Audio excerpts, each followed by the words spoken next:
Здравейте, вие сте с предаването Знание БГ от студиото в Благоевград. Ето и темите днес. Нова социална мрежа подкрепя и събира млади творци. Как приложението им ще помогне да развият таланта си. Учени тестваха ракетен двигател с екологично гориво край Кюстендил. В рубриката Незабравените разказваме за освободителя на Горна Джумая генерал Спас Георгиев. А децата от рубриката Малките мислители разсъждават за разделението на мъжки и женски професии.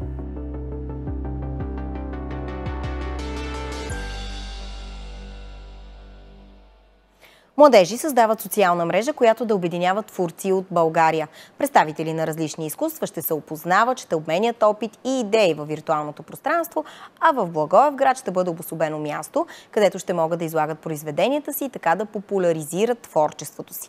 За идеята през следващите минути ще разговаряме с младия предприемач Мартин Станоев, писателката Яна Василева Цури, а към разговора ще включим и певицата Гергана Стоянова. Здравейте и добре дошли! Здравейте! Добре. Мартин, да започнем от там как се зароди всъщност идеята на този проект, имайки предвид, че самият ти не се занимаваш с изкуство. Аз се занимавам от дълги години реално с изкуство. Нещо, което може би не е толкова популярно и не се знае от много ваши зрители. Именно още от ранна възраст пиша, така проявявам различни сценични участия в различни конкурси, но никога не е било толкова явно и популярно. Идеята се зароди, мисля, че някъде миналата година. Бяхме на един лагер с едни приятели се събрахме, който беше насочен към социалното предприемачество. На този лагер заедно с още няколко човека, които се занимават с различни типове изкуство, установихме, че този проблем го има не само в Благоевград, но и в останалата част от страната.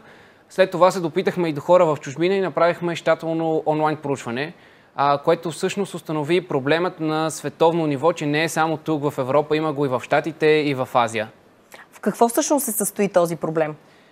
Проблемът и идеята всъщност, която открихме, е, че според световна статистика на една от голямите медии, 9 от 10 младежи, които се занимават с изкуство, се отказват това, което правят, само защото не намират самишници в своя град, което лично според нас и според много други хора е изключително голям проблем, тъй като може да се каже, че светът на изкуството всъщност губи много творци, след като те не могат да развият своите таланти и да намерят самишници, с които заедно да създават интересни и иновативни проекти.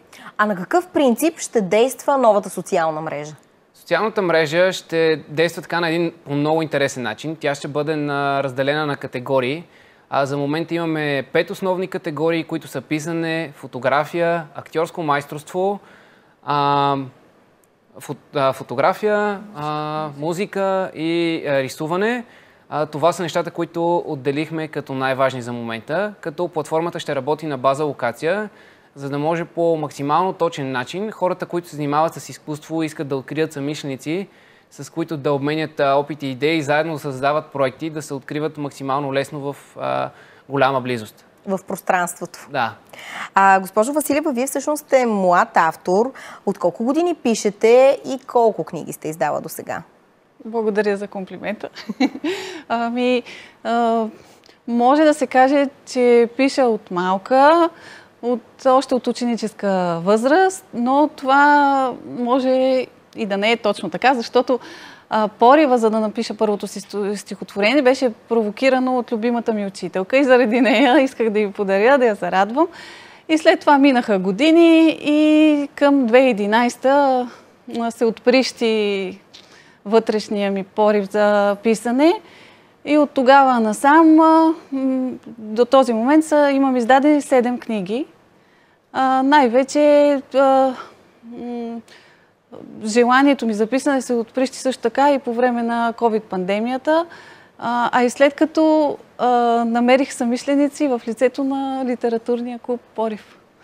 Трудно ли успявате обаче да представите своите книги, романи пред публика? Това е един проблем за повечето нови и незнайни автори. Защото когато ти напишеш книга, имаш готов продукт, постарал си се, вече е готова корица, всичко. Но тя евентуално може да стигне до ограничен брой хора, които са близките ти, познатите и евентуално хора, които са от същия град. Щом не си известен, може би нямаш и нещо добро да предложиш. И в този ред на мисли, как смятате, че тази нова платформа, тази нова социална мрежа би била полезна за младите творци, тези, които не са утвърдени имена и имат нужда от намирането на публика? Има много млади творци, които са таланти, но те нямат тази дигитална култура и няма как да публикуват. Тоест, оставаш ограничен. С тази платформа, която предлагат, може да намериш хора близки, както по мисъл, по душевност, така и професионалисти в област, от която ти не разбираш. И това да те дръпне, да ти помогне, за да достигнеш до по-широк кръг от хора. Госпожице Стоянова, да обърнем внимание и на вашето творчество. Здравейте, първо да ви кажа. Здравейте. Вие самата сте млад изпълнител. Трудно ли успявате да намерите сцена, на която да се изявявате? Аз съм изключително благодарна, понеже този проблем при мен го няма, тъй като аз работя в Великотърновския театър заедно с Орлин Горанов и с БТР и това ми отвори много врати. Но в същото време, за да стигна до там, за да работя с тези имена, аз съм извървяла доста дълъг път и да, смея да кажа, че е доста трудно. Също така наблюдаваме мои колеги от моя град и не само, които имат този проблем, точно дефицит на изяви. А вие самата, разкажете ни как успяхте да стигнете до това ниво, да си партнирате с такива утвърдени имена? Просто за мен музиката винаги е била фикс идея и приоритет номер 1 и не съм си представила, че ще правя нещо различно от това и съм влагала цялата си енергия и цялата си любов в музиката и просто вярвам, че човек, когато много силно иска едно нещо, то просто се получава. И се радвам, че съм стигнала до тук и вярвам, че мога да стигна и много по-далеч. А според вас, как това ново приложение, тази нова медия, ще стимулира младите хора да развиват талантите си и да продължат всъщност да се занимават с изкуство? Да, ами практично погледнато, когато аз гледам като изпълнител, който ходи на участия, когато имам нужда от музикант, например пианист или китарист, най-лесното нещо, което ще е да отворя по този начин да намеря колега, с когото да изляза заедно на една сцена. И смятам, че те, самите музиканти, знаейки, че това е възможно, биха вложили те някаква мисъл в цялото това нещо и биха си направили профил в това приложение, защото значи така би било много по-лесно да си помагаме взаимно. Госпожо Василева, освен, че сте автор на няколко книги, вие самата споменахте, че сте и част от литературен клуб. Да. Какво носи пък този вид изява? Много е хубаво да си част от социален клуб, от социално общество, защото по този начин ти можеш да споделиш идеите и те да са близки на хората, които членуват в този клуб и да чувстваш подкрепата и наистина да я получаваш, защото ние имаме организирани прояви и участваме, като представяме собствените си книги, подкрепяме други автори, събираме се, ходим заедно на културни мероприятия. Изобщо имаме идеи да участваме в литературен, не точно литературен, това е идея, която имаме да направим за литературен квиз, но иначе сме участвали заедно в квизи. Подкрепяте се и творите заедно. Да, взаимно. Вече стана дума по време на разговора, но госпожице Стоянова, според вас има ли достатъчно фестивали и културни мероприятия, където младите таланти могат да се изявяват? Смятам, че има, но не смятам, че са достатъчно. Винаги може и повече. Отново пак да обърна внимание на колегите от моя край, понеже аз съм от Велико Търново. Там определено няма особено много поле за изява и е много трудно да се добираме до подобен тип фестивали, културни мероприятия, тъй като вече има установени имена в този бранш и смятам, че дори е моя мечта самата аз да организирам дали било конкурс или фестивал, в който аз да мога да дам поле за изява на възможно най-много хора. Мартин, социалната мрежа ще има ли отношение към този проблем? Имам предвид, планирате ли да си партнирате за в бъдеще с организации на фестивали или пък общини било то? Тоест да сте посредник между творците и всички тези културни мероприятия. Със сигурност, ние сами като екип, като разрастваща се стартъп компания, не можем да поемем всичко. Няма как да организираме събития от Благоевград до Велико Търново и до Флоренция, например. Идеята ни е да работиме с млади, талантливи, хубави артисти, които имат желание да се развиват и които имат желание да организират подобни фестивали. Както го прави Гергана Стоянова, тя има желание. Със сигурност в последствие ще си говорим с нея и ще организираме нещо заедно. Също е важна, както вие казахте, подкрепата на общините. Ние ще ги подкрепяме в това и ще заставаме зад каузите, към които и ние се припознаваме, разбира се. Когато искат да организират дадено събитие, ние винаги сме насреща и сме готови да помогнем и да се включим с организацията. А освен във виртуалното пространство, ще давате възможност и на творците да се изявяват на специално обособено място в Благоевград. Какво това пространство е по-различно от една обикновена галерия, да речем?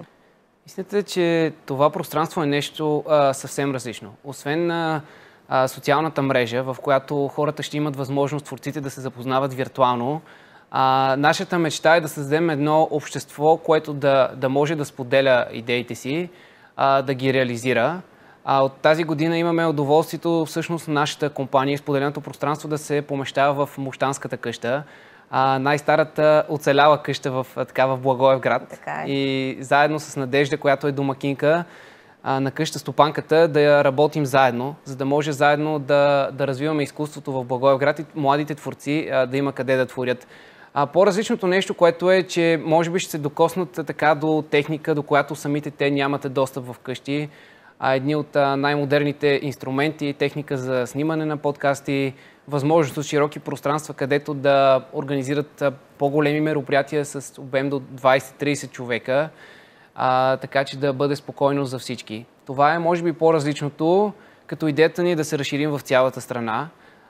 В повечето големи градове, като за начало да открием такива пространства, където младите да могат да се развиват и да правят това, което обичат, без да се притесняват дали имат необходимата техника, за да направят даден микс в музикалната сфера или необходимия декор, за да снимат фотосесия на свой приятел или ако създават свой бранд, което също ние много подкрепяме.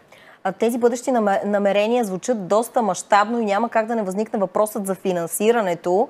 Как финансирате проекта си и всъщност, за да се възползват от всичките тези услуги, за които споменаваш, необходимо ли ще бъде творците да заплащат?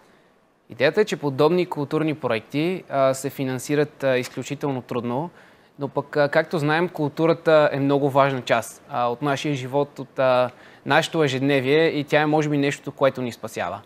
Финансирането на такъв тип проект е изключително предизвикателство, но се радвам, че ние от екипа така работим с голямо желание и всеки ден търсим различни начини, така че да можем да реализираме повече и нови идеи.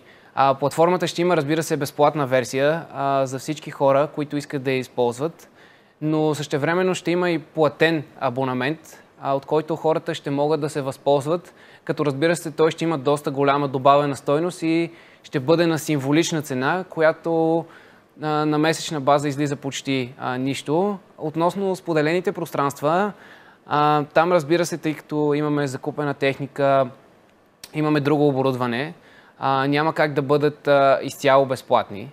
Там също ще има определени такси на час, но те ще бъдат символични и това, което сме решили, е да бъдат значително по-малки от стандартните, които виждаме в популярните coworking спейсове в Банско, София и останалите големи градове в страната. Наистина проектът звучи много заинтригуващ и вълнуващ и аз съм сигурна, че ще продължим и за в бъдеще да говорим за него. Благодаря и на двама ви за участието в нашето предаване.